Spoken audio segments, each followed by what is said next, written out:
गोवंशाचे जतन करून त्यांची तस्करी आणि कत्तल रोखण्यासाठी राज्य शासनाने केंद्राच्या धर्तीवरती पाऊल उचललंय। 1 जून 2024 पर्यंत सर्व पशूंचं इयर टॅगिंग करून त्यांची नोंदणी भारत पशुधन प्रणालीवरती करणे शासनाने आता बंधनकारक केलं असून या अनुषंगाने अमरावती जिल्ह्यामधील 5,94,000 पशुधनांची इयर टॅगिंग आतापर्यंत केली गेली। इयर टॅग नसलेल्या पशुधनाची खरेदी विक्री आता बाजार समितीमध्ये करता येणार नाही।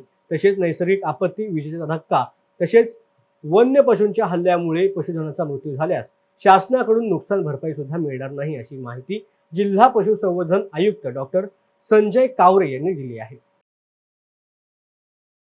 पशुसंवर्धन विभागाचा किंवा शासनाचा मुख्य उद्देश आहे की शेतकऱ्यांना, पशुपालकांना शासनाच्या विविध सुविधा आणि लाभ हे त्यांना योग्य प्रकारे योग्य पशुला मिळण्यात यावे, त्यासाठी राज्यातील सर्व पशूंची इयर टॅगिंग करण्याबाबतचा शासन निर्णय 27 फेब्रुवारी 2024ला निर्गमित झालेला आहे। त्या शासन निर्णयाच्या अनुषंगाने आपण आपल्या जिल्ह्यामध्ये जनावरांच्या टॅगिंग करण्याची प्रक्रिया मागच्या अनेक दिवसांपासून चालू आहे आणि ती आता पूर्णत्वास आलेली आहे। त्या अनुषंगाने 1 जून 2024 नंतर ज्या जनावरांच्या कानामध्ये बिल्ले असणार नाहीत अशा जनावरांची खरेदी विक्री ही बाजार समितीमध्ये होणार नाही। खरेदी विक्री करण्याकरिता त्या जनावरांच्या कानामध्ये बिल्ले असणे अत्यंत आवश्यक आहे। टॅगिंगमुळे सर्व पशुधनाचा डाटाबेस तयार होणार असून यामुळे जनावरांची होणारी तस्करी, अवैध कत्तलीस आळा बसण्यास मदत होणार आहे। तसेच इयर टॅगिंगमुळे पशूंमध्ये पसरणाऱ्या साथीच्या रोगाची माहिती त्वरित मिळणे शक्य आहे। पशुसंवर्धन विभागाकडून national digital live stock machines अंतर्गत भारत पशुधन ही प्रणाली सुरू केली गेली। या प्रणालीमध्ये पशुधनाला इयर टॅगिंग केले जात असून त्या पशूचा एक 12 अंकी बारकोड तयार करण्यात येतो।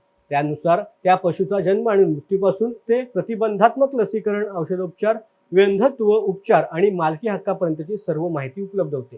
त्यामुळे सर्व पशु मालकांनी आपल्या जनावरांना इयर टॅगिंग करण्याचे आवाहन पशुसंवर्धन विभागाने केले आहे। त्याचनुसार दुसरी बाब अशी की पशुवैद्यकीय सेवा आपण विविध मार्गांनी ज्या पुरवत असतो, त्यामध्ये जनावरांचे लसीकरण, आजारी जनावरांची उपचार, वंध्यत्व तपासणी, कृत्रिम रेतन या पशुवैद्यकीय सेवा ज्या दिल्या जातात, यामध्ये सुद्धा जनावरांच्या कानामध्ये टॅगिंग असणं फार गरजेचं आहे।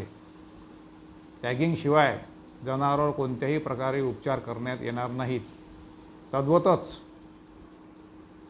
जी पशुहानी होते नैसर्गिक आपत्तीमध्ये, त्यामध्ये सुद्धा जर जनावरांच्या कानामध्ये टॅग नसेल तर पशुपालकांना अर्थसहाय्य त्यांना मिळणार नाही। म्हणून ह्या सगळ्या बाबीमध्ये जनावरांचं तुम्हाला ट्रान्सपोर्टेशन असेल, वाहतूक असो, या सगळ्या बाबींमध्ये त्यांच्या कानामध्ये त्यांची ओळख असणे फार गरजेचं आहे। म्हणून 1 जून नंतर सगळ्या पशुपालकांना आवाहन करण्यात येते की 1 जूनपर्यंत सगळ्यांनी आपापल्या जनावरांना, पशूंना टॅगिंग करून घ्यावे। सर, आपल्या काय आणि तुम्ही काय हे बघा, इयर टॅगिंग म्हणजे कानामधले बिल्ले जे आहेत ही निरंतर प्रक्रिया आहे।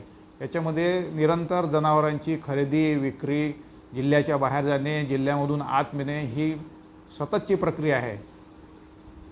5,94,000 पशुधन अमरावती जिल्ह्यामध्ये आहे आणि आपण संपूर्ण पशुधनाला टॅगिंग केलेलं आहे। परंतु जनावरांची खरेदी विक्री, टॅग पडणे किंवा इतर बाबी याच्यामध्ये ज्या पशुपालकांचे जनावरं जे शिल्लक असेल त्यांनी कृपया त्यांच्या जनावरांना टॅगिंग करून घेण्यात यावे।